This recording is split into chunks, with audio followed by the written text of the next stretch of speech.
खेत बेचकर, माँ के गहने गिरवी रखकर, लोगों से कर्ज लेकर और न जाने कितने तरीके आजमाकर इंडिया से लोग सऊदी पैसा कमाने के लिए जाते हैं ताकि उनका परिवार एक अच्छी जिंदगी जी सके। लेकिन कई बार सऊदी में लोगों के साथ ऐसा धोखा हो जाता है कि उनका सफर एक दर्दनाक कहानी बन जाता है। और ऐसी ही एक दर्दनाक कहानी है फिल्म द गॉट लाइफ की, जिसे आज मैं एक्सप्लेन करने वाला हूँ। नजीब और हकीम दोनों के सऊदी एयरपोर्ट पर उतरने के साथ ही इस कहानी की शुरुआत हो जाती है। दलाल ने दोनों को एक कंपनी में एज ए हेल्पर काम करने के लिए भेजा था। एयरपोर्ट पर दोनों अपने कफील का इंतजार करते हैं, लेकिन इन्हें कोई लेने नहीं आता। दोनों कुछ लोगों से पूछने की कोशिश करते हैं, लेकिन प्रॉब्लम यह है कि दोनों हिंदी के अलावा ना तो कोई भाषा बोल सकते थे और ना ही समझ सकते थे। खैर, किसी तरह से ये दोनों एयरपोर्ट पर काम करने वाले एक आदमी से हेल्प मांगते हैं। दलाल ने इन्हें कंपनी की ऑफिस का नंबर दिया था। वो आदमी पब्लिक फोन से कॉल करता है, लेकिन कोई फोन नहीं उठाता। फिर वो आदमी बताता है कि आज फ्राइडे है,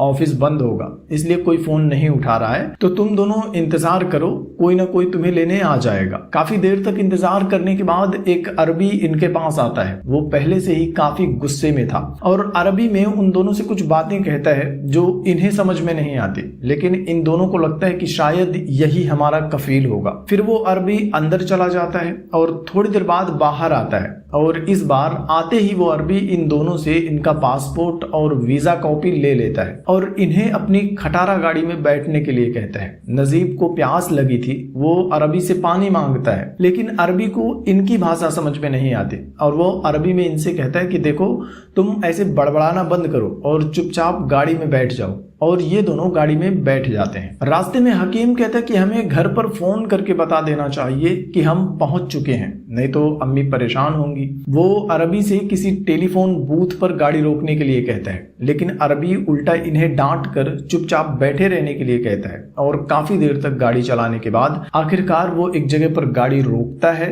और हकीम को उतार देता है। नजीब और हकीम दोनों चिल्लाते रहते हैं कि हम तो यहाँ एक साथ एक ही कंपनी में काम करने के लिए आए थे, फिर आप हमें अलग अलग क्यों कर रहे हो। लेकिन अरबी इनकी कोई भी बात नहीं सुनता और नजीब को लेकर आगे जाने लगता है। फिर काफी दूर तक चलने के बाद वो नजीब को भी एक बाड़े में पहुंचा देता है। बाड़े में एक दूसरा अरबी भी था। नजीब फिर उनसे कहता है कि मेरे दलाल ने तो कहा था कि मुझे एक कंपनी में काम करना है, आप मुझे यहाँ क्यों लेकर आए हो। लेकिन पहले वाला अरबी इसकी बात को अनसुना कर देता है और वहां से चला जाता है। रात के अंधेरे में नजीब को ज्यादा कुछ समझ में नहीं आ रहा था। तब नजीब एक बूढ़े आदमी को देखता है जो पिछले कुछ सालों से इस बाड़े में काम कर रहा था। नजीब उसके पास जाकर बात करने की कोशिश करता है। पता चलता है कि वो आदमी तमिल है। नजीब को उसकी भाषा भी समझ में नहीं आ रही थी। उसे बहुत तेज प्यास लगी थी। पूछने पर तमिल आदमी पानी की टंकी की तरफ इशारा करता है। नजीब टंकी के पास जाकर पानी पीता है और अरबी के टेंट में जाकर सोने की कोशिश करता है। थकान की वजह से जल्द ही उसे नींद आ जाती है। इसी के साथ हम सऊदी आने से पहले नजीब की लाइफ को देखते हैं। नजीब अपने गांव में नदी से बालू निकालने का काम करता था। उसकी माँ उसके लिए रोज खाना बनाती थी और नजीब अपनी माँ और अपनी वाइफ सैनू से बहुत प्यार करता है। सैनू प्रेग्नेंट थी। परिवार काफी खुशहाल था, कमी थी तो सिर्फ पैसों की। और एक दिन नजीब का दोस्त उसे बताता है कि मेरे जीजा जी लोगों को सऊदी भेजने का काम करते हैं, उनके पास एक कंपनी का वीजा है, अगर तू जाना चाहता है तो मैं बात करता हूँ। नजीब जाने के लिए तैयार हो जाता है और अपनी माँ के गहने गिरवी रख के पैसे इकट्ठा करता है और अपने दोस्त के जीजा को पैसे दे देता है। वो उसके वीजा का काम करवा देता है और इस तरह से नजीब अपने भाई हकीम के साथ सऊदी आ जाता है। इधर सऊदी में नजीब अरबी के टेंट में सो रहा था। ये देखकर अरबी बहुत गुस्सा हो जाता है। वो नजीब को पैरों से मारकर जगाता है, उसे उसका बैग देकर बाहर सोने के लिए कहता है। नजीब बाहर एक भंगार गाड़ी में आकर सो जाता है। अगली सुबह नजीब की आंख खुलती है, तब वो तमिल आदमी को देखता है। वो बकरियों का दूध निकाल रहा था। वो नजीब को दूध से भरा बर्तन अरबी को देने के लिए कहता है। नजीब अरबी के पास जाता है। वो अरबी के पैरों में गिर जाता है, गिड़गिड़ाता है कि मुझे वापस घर भेज दो, लेकिन अरबी फिर से उसे डांट कर वहां से भगा देता है। कुछ दिन बाद पहला अरबी वापस बाड़े पर आता है। नजीब फिर से उसके पास जाता है और अपनी भाषा में अरबी को बताने की कोशिश करता है कि मैं कर्ज लेकर यहाँ आया हूँ, मुझसे कहा गया था कि एसी रूम होगा, अच्छा खाना मिलेगा, अच्छी सैलरी मिलेगी, मुझे धोखा दिया गया है, प्लीज मुझे वापस भेज दो। वो अरबी को अपनी एक डायरी दिखाता है जिसमें नजीब ने किससे कितना कर्ज लिया है लिखा हुआ था और कुछ कॉन्टैक्ट नंबर्स भी लिखे थे। अरबी तुरंत उस डायरी को फाड़कर फेंक देता है और उससे चुपचाप काम करने के लिए कहता है। नजीब समझ चुका था कि अब मैं यहाँ फंस चुका हूँ। शाम को नजीब गुमसुम बैठा हुआ था, कुछ दिनों से उसने खाना नहीं खाया था। अरबी उसे अपने पास बुलाता है। वो नजीब को खाने के लिए एक मोटी रोटी का टुकड़ा देता है। नजीब उसे खाता है तो खाना गले से नीचे नहीं उतरता। तब अरबी उसे बताता है कि इस रोटी को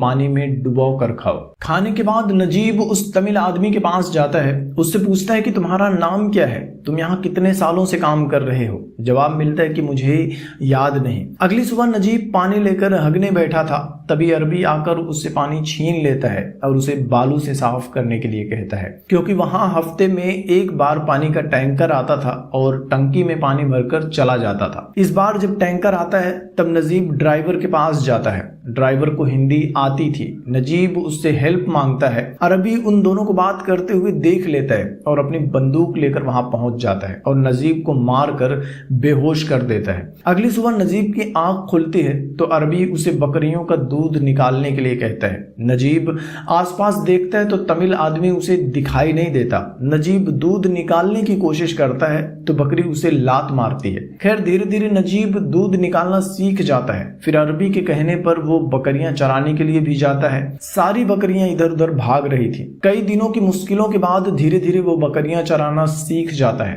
न जाने कितने महीने बीत जाते हैं। नजीब के चेहरे पर बड़ी बड़ी दाढ़ियां आ जाती हैं। आईने में वो अपनी शक्ल भी पहचान नहीं पाता और एक दिन ऊंट चराते हुए नजीब को आसमान में कुछ गिद्ध दिखाई देते हैं। नजीब उनके पीछे पीछे जाता है तो देखता है कि वो गिद्ध तमिल आदमी की लाश को नोच खा रहे हैं। यह नजारा काफी डरावना था। नजीब को समझ में आ जाता है कि अगर मैं यहाँ रुका तो इसकी तरह मर जाऊंगा। अगले दिन नजीब बकरियां चराने जाता है तो सही मौका देखकर भागने की कोशिश करता है। तभी अरबी अपने ऊंट पर बैठकर उसके पीछे पीछे आ जाता है और मार मार कर उसे लंगड़ा बना देता है। नजीब अब बुरी तरह से डर चुका था, हिम्मत हार चुका था। महीनों बाद एक दिन वो बकरी चरा रहा था, तभी बारिश होने लगती है। नजीब बकरियों को लेकर एक चट्टान के पीछे छुप जाता है। चट्टान के नीचे से एक रास्ता था। नजीब उस रास्ते से चट्टान के दूसरी तरफ जाता है। वहां भी एक और आदमी बकरी चरा रहा था। नजीब उसके पास जाता है।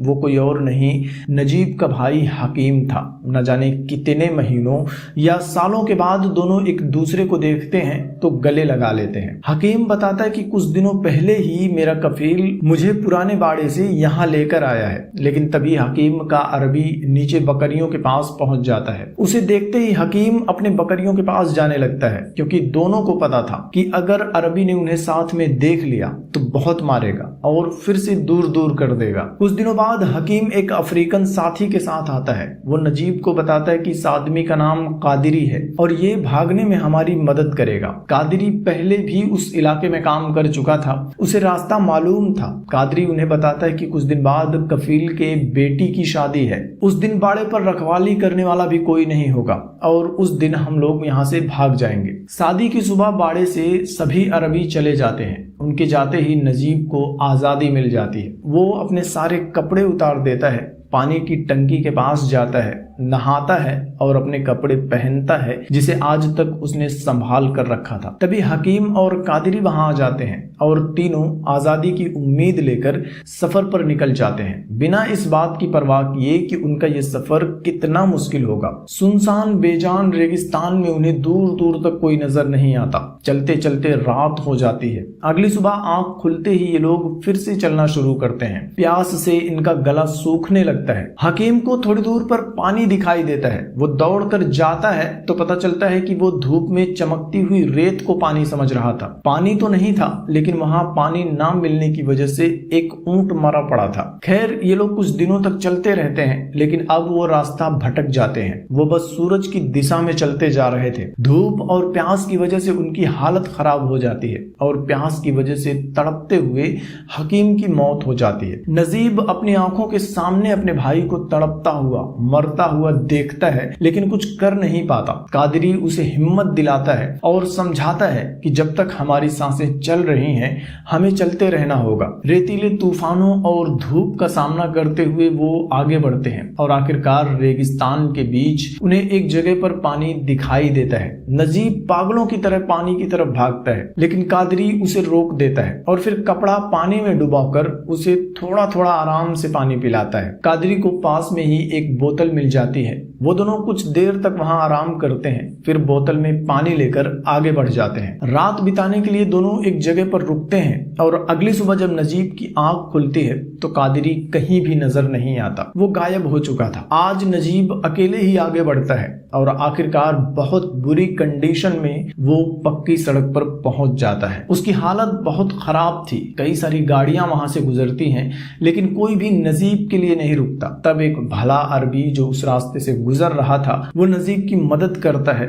उसे अपनी गाड़ी में बिठाता है, पीने के लिए पानी देता है और फिर नजीब को शहर में लाकर छोड़ देता है। इधर उधर भटकते हुए नजीब एक होटल के सामने बेहोश हो जाता है। उस होटल में कुछ इंडियन सोशल वर्कर्स काम करते थे। वो नजीब को लेकर जाते हैं, उसके जख्मों का इलाज करते हैं। ये लोग धोखा देकर ऐसे ही सऊदी भेजे गए भारतीयों की हमेशा मदद करते थे। नजीब उन्हें अपने घर का एड्रेस दे देता है। वो भारत में नजीब के घर का पता लगा लेते हैं और ये आदमी फोन पर नजीब और उसकी फैमिली से बात करवाता है। सऊदी आने से पहले नजीब की वाइफ प्रेग्नेंट थी। वो नजीब को बताती है कि आपका बेटा अब 4 साल का हो गया है, आप जल्दी से घर वापस आ जाइए। नजीब के पास कोई डॉक्यूमेंट नहीं था इसलिए उसे कैंप भेज दिया जाता है। कैंप में बहुत सारे लोग थे जो नजीब की तरह काम छोड़कर भागकर कैंप में आए थे। कैंप में हर रोज कई सारे कफील आते हैं और अपने अपने नौकरों को लेकर चले जाते हैं। बाकी के लोग दुआ करते हैं कि उनका पेपर बनने से पहले कहीं उनका कफील ना आ जाए। और एक दिन नजीब को लेकर जाने वाला अरबी भी कैंप में आता है। वो नजीब को देखते ही पहचान जाता है और अरबी में कहता है कि तू काम छोड़कर भाग आया, शुक्र मना कि मैं तेरा ओरिजिनल कफील नहीं हूँ, नहीं तो इस बार ले जाकर मैं तुझे मार डालता। दरअसल इस अरबी ने उन दोनों को एयरपोर्ट पर परेशान देखकर उनका फायदा उठाया था। खैर 3 महीने बाद नजीब का पेपर वर्क कंप्लीट हो जाता है और उसे इंडिया वापस भेज दिया जाता है। नजीब की तरह न जाने कितने लोग अच्छी कमाई, आरामदायक जिंदगी का सपना लेकर सऊदी जाते हैं लेकिन धोखाधड़ी का शिकार हो जाते हैं। नजीब की तरह कुछ लोग वापस आकर अपनी आप बीती तो सुना देते हैं लेकिन कुछ लोगों की कहानियां उस तमिल आदमी की तरह बेजान रेगिस्तान में कहीं दब जाती हैं और उनकी लाश गिद्ध का खाना बन जाती है। आपको ये फिल्म कैसी लगी? फिल्म का सबसे इमोशनल पार्ट कमेंट में बताना और वीडियो को लाइक कर देना यार। Thank you.